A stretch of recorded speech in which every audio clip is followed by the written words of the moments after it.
Permasalahan sampah di Buleleng perlahan mulai tertangani dengan baik. Namun demikian masih terdapat beberapa oknum masyarakat yang kurang peduli untuk mengelola sampahnya sendiri.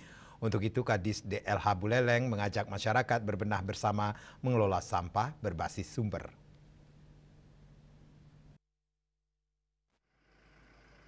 Berbagai upaya telah dilakukan pemerintah Kabupaten Buleleng dalam menangani permasalahan sampah organik dan anorganik di masyarakat.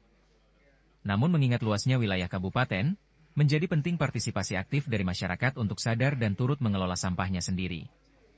Kadis DLH Buleleng Putra Aryana menyampaikan bahwa setiap OPD mengelola sampahnya sampai dengan membuat teba modern termasuk juga di desa-desa. Di sekolah-sekolah juga dimotivasi melalui lomba pengelolaan sampah.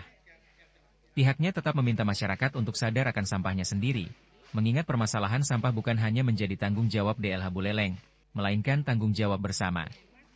Terkait dengan mekanisme pengangkutan sampah oleh tenaga DLH Buleleng, pihaknya menerangkan setiap hari Senin hingga Jumat akan dilakukan pengangkutan sampah organik, hari Sabtu pengangkutan sampah anorganik dan Minggu khusus sampah residu yang nantinya langsung dikirim ke TPA Bengkala. Dengan penjadwalan tersebut diharapkan volume sampah yang masuk ke TPA Bengkala tidak over kapasitas lagi. Yasri Yuli, Bali TV.